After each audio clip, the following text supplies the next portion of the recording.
Oh, yeah. You see it right away. Right from the boat, you don't see it at all, and then suddenly it's so clear. Oh, man, I cannot believe I'm actually standing on this. This is where our history are buried. And as long as this thing is here, it will remind us that we've been robbed. We were robbed. Immediately after World War II, the US was engaged in a Cold War arms race with the Soviet Union.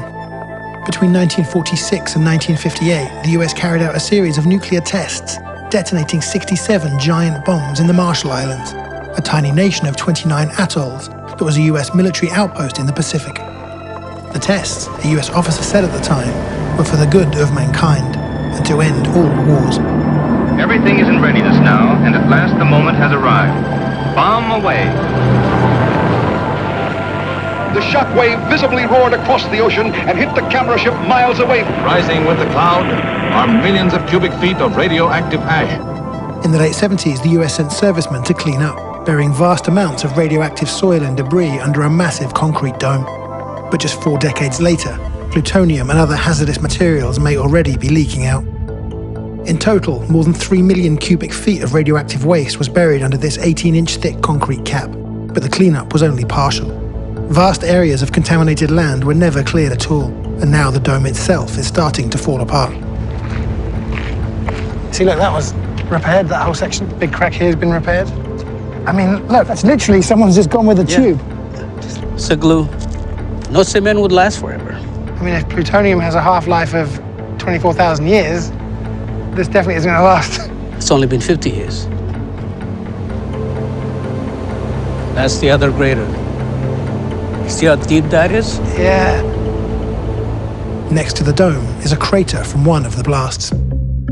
44 of the 67 tests were conducted here on the Inuitok Atoll, 2 on Luna Island, and the La Crosse crater from 1956, and the Cactus crater from 1958.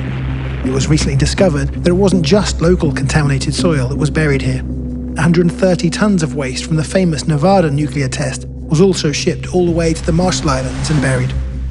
Lots more waste was simply dumped into the lagoon.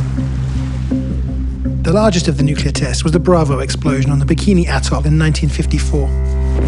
Approximately 1,200 times the size of the bomb dropped on Hiroshima, the blast was so big that another atoll called Rongelap, almost 100 miles to the east, was covered in radioactive dust. Nurjay Joseph was 7 years old when the Bravo bomb was detonated. She's one of the last remaining survivors who can still describe what they saw.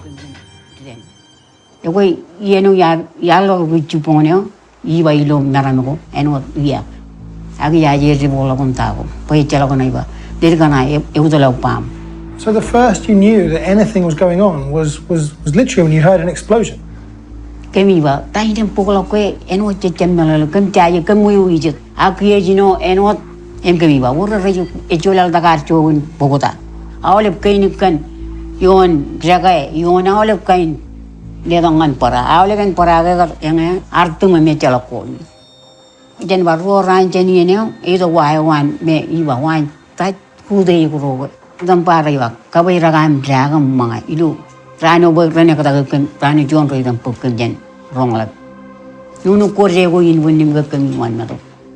So you couldn't take any of your possessions?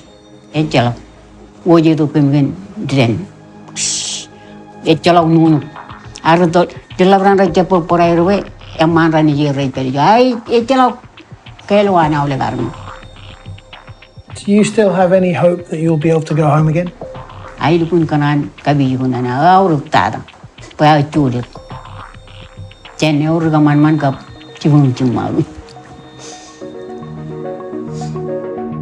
Nurjay has never been able to go home, but elsewhere, some Marshallese were told by the US government that it was safe to return to their atoll.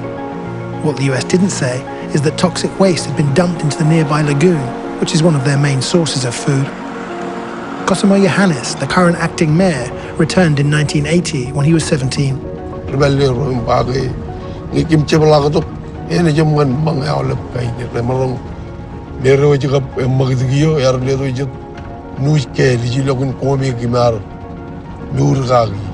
Melele, ken melele korrakel tata, alamin minigin imjamiang kangi. In 1986, when it had long been clear that the nuclear legacy was much more harmful than the US had promised, and with the Marshall Islands itching for independence, the two countries signed a compact, and the US agreed to pay compensation to victims of the tests.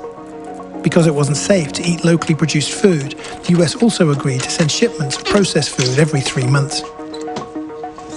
Here we go.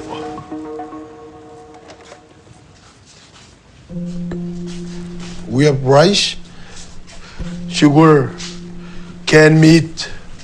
You guys want to eat spaghetti? Spaghetti and meatballs. And this is one shipment every 3 months from the US. And if we run out, we go swim out there and catch some fish. Yeah. Even though they're poison, then they are not good. But we have to take it.